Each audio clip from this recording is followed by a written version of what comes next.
Ready అయ్యాయి అధికార విపక్షాలు. 5 రోజుల పాటు జరిగే శాసనసభ సంగ్రామంపై సర్వత్రా ఉత్కంఠ నెలకొంది. ఆగస్టు 30 నుంచి అసెంబ్లీ సమావేశాలు జరగనున్నాయి. కాళేశ్వరం ప్రాజెక్టుపై ఏర్పాటు చేసిన జస్టిస్ పిసి ఘోష్ కమిషన్ ఇచ్చిన రిపోర్టుపై చర్చించనున్నారు. శాసనసభ సమావేశాలు ప్రారంభం కావడానికి ఒక రోజు ముందు అంటే ఆగస్టు 29న తెలంగాణ మంత్రివర్గ సమావేశం జరగనుంది. స్థానిక సంస్థల ఎన్నికలకు సంబంధించినటువంటి నిర్ణయాన్ని కేబినెట్ భేటీలోనే తీసుకున్నట్టు సమాచారం.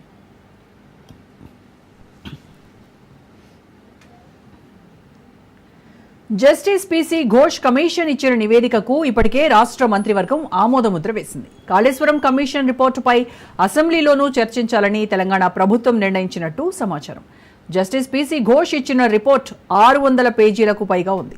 ఆ నివేదికను సభ్యులందరికీ అందజేసి అన్ని పార్టీల అభిప్రాయాలను తీసుకుని ఆ తర్వాత చర్చించాలని భావిస్తోంది రేవంత్ సర్కార్.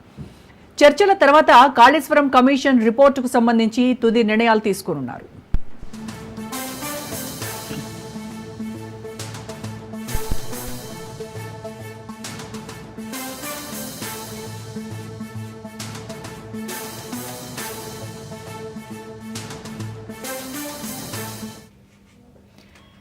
ఇప్పటికే కాళేశ్వరం ప్రాజెక్టుకు సంబంధించి జస్టిస్ పిసి ఘోష్ కమిషన్ ఇచ్చిన రిపోర్టును సవాల్ చేస్తూ కేసీఆర్, హరీష్ రావులు హైకోర్టును ఆశ్రయించారు. కమిషన్ రిపోర్టును కాంగ్రెస్ రిపోర్టుగా అభివర్ణించారు గులాబీ లీడర్లు.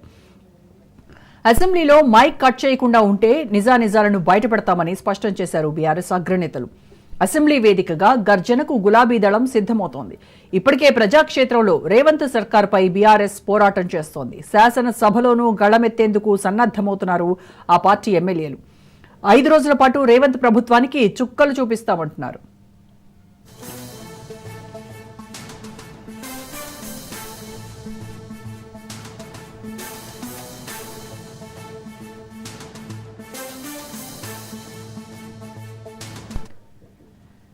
మరోవైపు రాష్ట్రంలో నెలకొన్న సమస్యలపై గళమెత్తేందుకు బీజేపీ శాసనసభాపక్షం సన్నద్దమవుతోంది. 6 గ్యారంటీల హామీలపైనే ఫోకస్ చేస్తోంది కమలం పార్టీ. సర్కారు వారి తీరును ఎండగట్టేందుకు రెడీ అవుతోంది.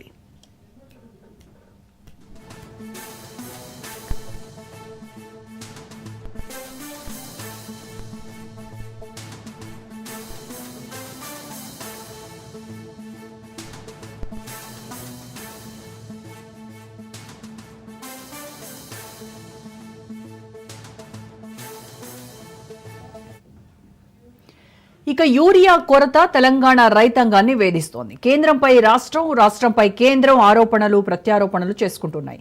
అలాగే జాతీయ రాజకీయాల్లో రచ్చరేపుతున్న ఓట్ చోరీ వివాదం ఇప్పుడు తెలంగాణ పాలిటిక్స్ లోనూ హాట్ టాపిక్ అవుతోంది. టీపీసీసీ అధ్యక్షుడు మహేష్ కుమార్ గౌడ్ చేసిన వ్యాఖ్యలు కాకరేపుతున్నాయి. ఓట్ల చోరీతోనే తెలంగాణలో 8 మంది బీజేపీ ఎంపీలు గెలిచారంటూ ఆయన ఆరోపించారు. రాష్ట్రంలో ఓట్ చోరీ జరిగితే కాంగ్రెస్ ఎలా గెలిచిందని ప్రశ్నించారు కమలనాథులు. దీంతో అటు అధికార కాంగ్రెస్, ఇటు ప్రతిపక్ష బీఆర్ఎస్, బీజేపీ, మజ్లిస్ పార్టీలు సభా సంగ్రామానికి రెడీ అవుతున్నాయి.